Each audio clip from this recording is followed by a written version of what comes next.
Estamos. Merci. Bueno, ahí está Manuela Lapinas Pic, activista política. Ella además tiene un PDH en Derecho Internacional, es periodista, defensora de los derechos indígenas, docente universitaria, miembro de la SAR Académicos en Riesgo, entre otras actividades, a quien damos la bienvenida de que ya se encuentra aquí en Contralanza. Bienvenida. Hola Blanca, hola Mercy, qué gusto estar aquí con ustedes, gracias por recibirme. Lo siento que no está el jefe, pero qué bueno que estamos entre mujeres, cuéntenme. ¡Qué linda Manuelita! No, la jefa, a ver, aquí es sencillo, la jefa eres tú, porque Yaku lo dijo aquí mismo. Ya, y voy a empezar con el cierre de campaña, cómo ha estado, qué exactamente hiciste durante la campaña, porque sé que estuviste al frente de la promoción de Yaku Pérez en esta nueva candidatura presidencial. ¿Cuáles fueron tus estrategias nuevas? Quiero empezar por esa coyuntura y luego ya nos vamos a hablar de tu regreso a Ecuador, de cómo te recibió el país y todo lo que quiere saber el mundo. Para los que son fans de Manuelita, ya pueden escribirle sus preguntas en el live que estamos en YouTube. Manuelita, te escucho. Gracias Blanca. Bueno, primero debo decir que fui coordinadora de la campaña, ¿no? Jefa de campaña de la Alianza Claro que se puede. Y fue un gustazo porque traímos muchas mujeres al frente y hubieron muchas mujeres en posiciones de decisión. Y algún estratega por ahí me dijo hace un mes que nunca vio una campaña política en América Latina con tantas mujeres encabezando el proceso. Y pensé, solo ahí ya ganamos, ya está muy bien, estoy feliz con el proceso. Sí, súper bien, de verdad es interesantísimo ver el liderazgo de las mujeres. Se dijeron tantas cosas en esta campaña como precisamente eso, que no había cuadros femeninos cuando se aplicó la paridad obligatoria, y ustedes mismos tienen una gran candidata a vicepresidenta que también vino a este programa. Manuelita, vivimos un momento complicado, un momento complejo. Ya no es ese Ecuador de hace 8 años, ¿no? Es un Ecuador que ha cambiado, que está en un contexto violento. ¿Cómo se vivió esa campaña en territorio? ¿Tuvieron algún problema? ¿Sintieron la violencia? Cuéntame un poco esos antecedentes. Ahora que todavía puedes, antes del silencio. Hablemos mientras podamos. Sí. Sí, fue una campaña súper violenta. Muchas veces 3 veces intentamos ir a Esmeraldas y cada vez habían o asesinatos o el toque de queda, ¿no? Y las 3 veces tuvimos que cancelar. Muchas veces cancelamos eventos de territorio por la inseguridad, como en Manabí, en Los Ríos. Y pues el cierre de campaña después del asesinato de Fernando la semana pasada se suspendió prácticamente, ¿no? Hubieron muy pocos espacios de territorio y la atención fue constante, lo sentimos constantemente, ¿no? O sea, tuvimos que un político candidato asesinado por semana. Y se sentía eso mucho y los candidatos, creo que Yaku no fue el único, sentían este miedo, ¿no? De no saber a dónde venía la próxima bala, a quién iba a matar la próxima bala.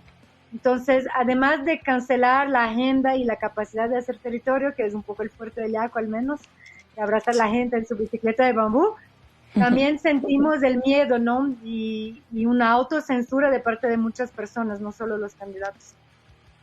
Y qué importante y qué difícil momento el que vive el país. Imagínate, hoy Daniel Noboa estaba recorriendo y bueno, al principio pensábamos que había sido un atentado, después ya se desmintió eso y se sabe que es un hecho aislado, pero estar en una campaña y que haya una balacera y decir, no era él, era otra cosa de la balacera. O sea, no sé, es como que... El nivel de normal, no era contra él, era normal. O sea, era solo una balacera. Andaba con periodistas de la BBC y ellos estaban como que, Dios mío, ¿cómo puede ser? Claro, porque nosotros hemos llegado a normalizar esa violencia importante.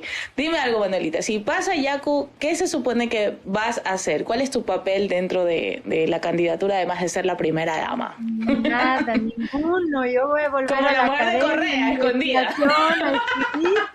Vendré a hablar aquí con ustedes, a criticar el gobierno desde afuera, a decirles qué tienen que hacer, las promesas que prometieron que falta cumplir. No, yo no voy a tener ningún rol adentro, voy a estar en las márgenes, voy a volver a mi profesión que suspendí para no dar clases este semestre, para ayudar en la campaña, en el proceso, pero volveré a las clases, a las aulas, a la investigación y a la publicación. Está muy bien. Voy a darle paso a Mercita Castro, que también está aquí conmigo acompañándome para que las dos charlemos contigo. Bueno, Manuela, bueno, sin duda importante este aporte que creo que es válido la visión desde la academia, qué importante, más allá de que sea pareja del candidato presidencial, qué importante que la academia se involucre en estas campañas electorales. ¿Cómo han visto la manera también de poder transmitir ese mensaje? ¿Cómo ha recibido la gente ese mensaje? Sabemos de que hablan mucho de la inclusión, hablan mucho del respeto al agua, al ecosistema como tal, lo cual viene a captar mucho el interés de las nuevas generaciones. ¿Han podido llegar, han sentido de que quizás los jóvenes se sintieron identificados con el mensaje que en este caso daban desde la campaña de Yacu Pérez? Sí, el apoyo viene principalmente de los jóvenes, yo diría, ¿no? De los niños le entregan cartas a Yacu, los niños de 8, 10 años que aún no votan, infelizmente, porque ellos sí votarían por el planeta. Pero tenemos mucho apoyo entre los universitarios. Por ejemplo, estuvimos en un evento por el Yasuní, en la Universidad de Cotopaxi, y hubieron, creo que 4,000 estudiantes, fue muy bonito, hubo mucha música, y esta capacidad de los jóvenes de hacer política con alegría, con esperanza, ¿no? Que porque uno se va poniendo viejo, va viendo los varios gobiernos y se va poniendo cínica y se va poniendo dudosa y ya no quiere participar porque se va la esperanza de que se puede cambiar las cosas. Los jóvenes todavía tienen esta ñeque. Entonces, creo que es una candidatura y un proyecto de gobierno lo del Yacu y de toda la alianza que es post-extractivista. Y el post-extractivismo, más que cualquier otra cosa, requiere esta capacidad de soñar y de creer que lo imposible es posible y que hay otras maneras de vivir la vida, el mundo y de resignificar lo humano. A la par quizás aprovecharon también para insertar este mensaje por la consulta del Yasuní, la consulta del Chocó Andino. Sabemos, obviamente son candidatos presidenciales, entonces si bien la del Chocó Andino se vota únicamente en Quito, pero ¿se aprovechó también o sí se mantuvieron al margen de esa consulta que se va a hacer? Todo mezcladito. Hicimos mucha campaña junto con el equipo del Chocó, de hecho, con la cabeza de oso, yo en el TikTok y en las redes. Y hicimos mucha campaña por el Chocó y por el Yasuní. El Chocó es solo en Quito, en Pichincha, pero es un precedente que va a salvar muchas fuentes de agua en muchos lugares del Ecuador, ¿no? Entonces creo que el precedente es nacional y la importancia es nacional. El Yasuní obviamente es nacional y yo diría internacional, va a proteger la Amazonía y permitir que en nuestras mentes, en Ecuador y en América Latina, empezamos a pensar, a creer que es posible hacer gobiernos post-petroleros, porque la realidad es que el petróleo es una economía del pasado. Vemos los Arabia Saudita, todas estas economías petroleras están reinvirtiendo sus economías y sus inversiones para el futuro en la tecnología. Por ejemplo, Uber, Twitter, ¿no? Muchas de estas plataformas digitales ya son nuevas, están siendo desarrolladas por los países petroleros, porque saben que el petróleo es una economía que se está muriendo. Entonces, destruir el Yasuní, que es un acervo genético, ecológico, espectacular, único en el mundo, por 20 años de petróleo es un suicidio, ¿no? Entonces, ojalá lo logremos bloquear para mantener un Ecuador, la promesa de un Ecuador distinto.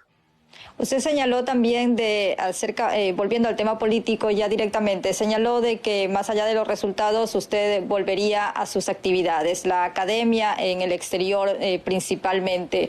Sin embargo, Manuela Pic fue protagonista hace algunos años precisamente por sumarse a los diferentes levantamientos indígenas, a protestas sociales, a paros nacionales, lo cual motivó incluso una expulsión de usted. ¿Qué pasa? En esta vez, sea cual fuese el gobierno, ¿usted va a preferir precisamente mantenerse al margen o también se podría hablar no necesariamente de movilizaciones, pero sí de levantar la voz de protesta?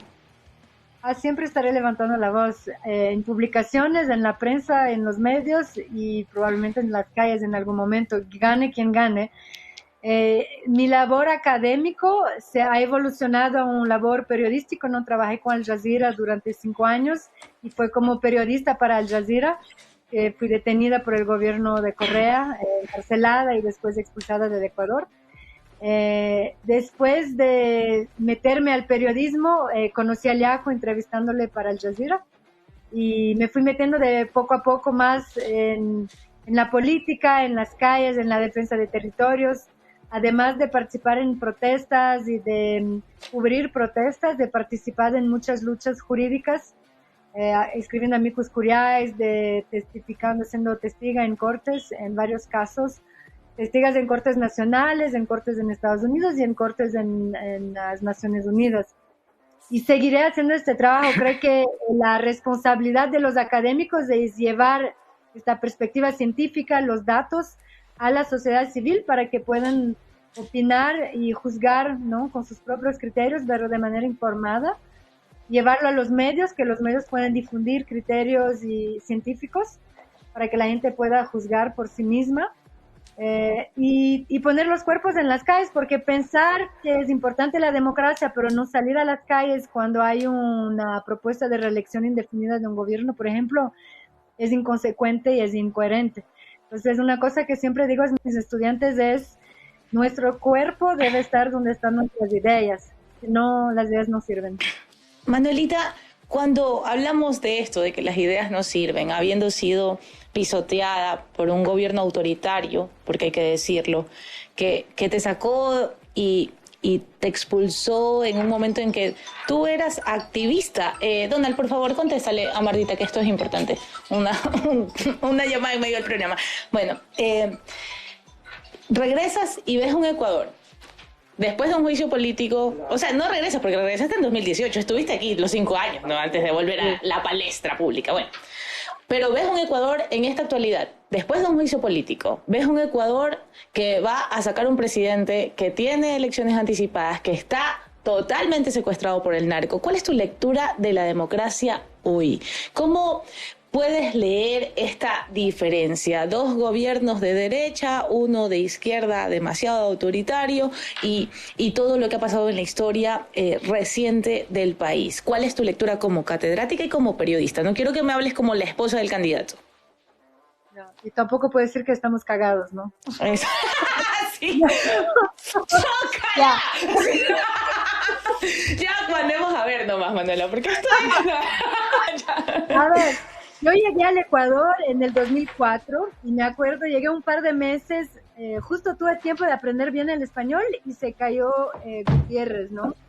Y fue el levantamiento y la toma de Carondelet en 2004 y fue ahí que me enamoré del Ecuador, porque empecé, wow, o sea, el gobierno no funciona, la gente sale a las calles, un día, 2 días, la Cruz del Papa, eran me olvidé, el Milton Luna hablaba en la radio y la gente llamaba para dar sus números de cédulas. Exacto. Y se cayó el gobierno y yo me enamoré y me acuerdo que mis colegas en Estados Unidos decían: oh, la democracia ecuatoriana no funciona, es un estado fallido, la inestabilidad. Yo, no, funciona muy bien, al contrario, es una democracia sana que logra renovarse a pesar de las estructuras institucionales con las calles. Y me quedé en Ecuador y realmente vino el correísmo con toda la violencia y la censura, ¿no? Y se fue haciendo cada vez más mano dura.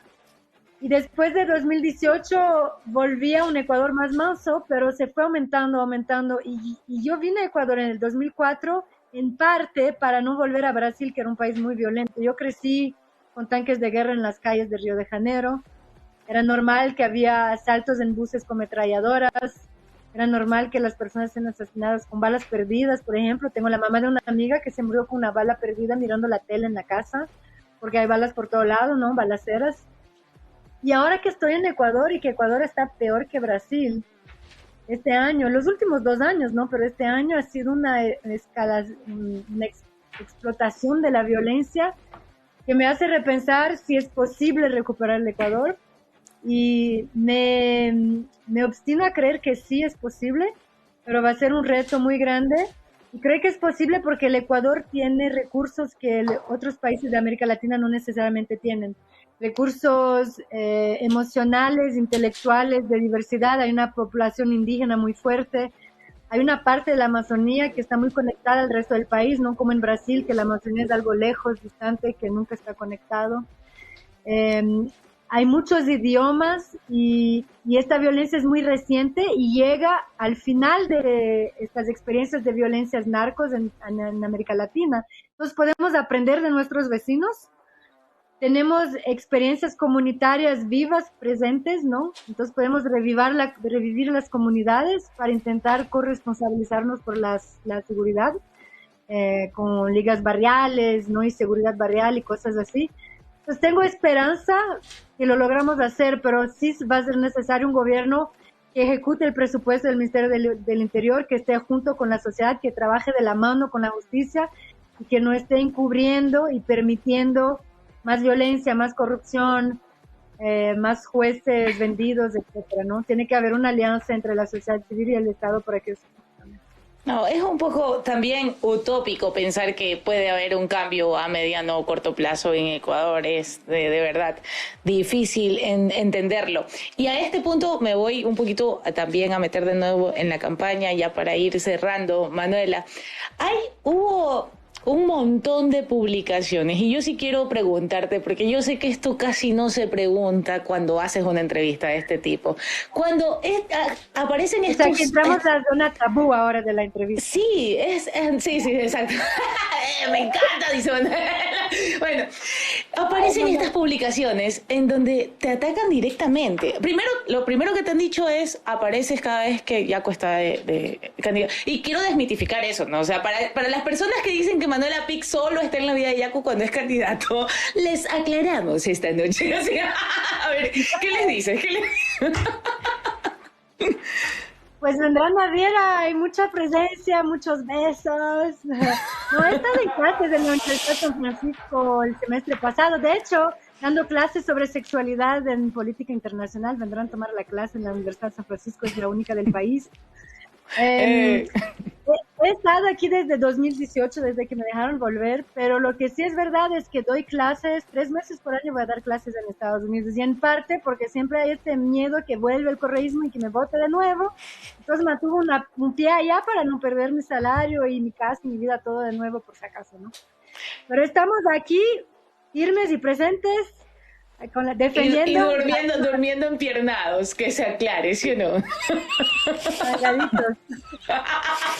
Hoy sin Yaku, estaré en Ecuador con el Yaku, sin el Yaku, a veces estamos juntos, a veces no estamos, pero aquí estoy en Ecuador. Así Oye, esa campaña B nunca la entiendo.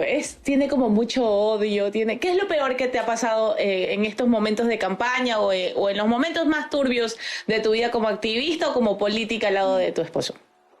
Sabe que las campañas son bien violentas. La primera en el 21 me cogió muy duro. Esta me pareció mucho más fácil y creo que por eso me rodeé de muchas mujeres también para sentir más apoyo. Pero creo que la política, decimos que la política cambia a las personas. Creo que solo acentúa la humanidad que tenemos todos adentro, ¿no? Pero hay una aceleración de la vida, de los intereses, de la violencia.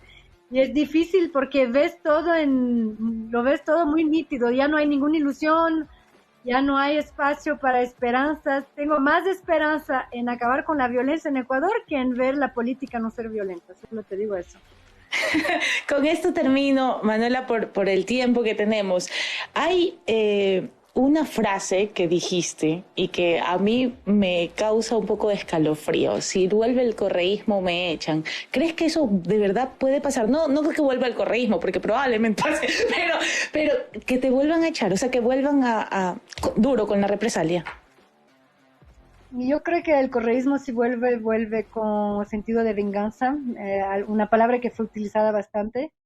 Y creo que no va a ser solo contra mí. Tal vez a mí les costó siempre muy caro cuando me atacaron, entonces tal vez me jodan un poco menos, pero creo que van a venir a limpiar el terreno para instalarse. Y creo que muchas personas que hemos sido críticas y de las más visibles vamos a estar en una lista negra.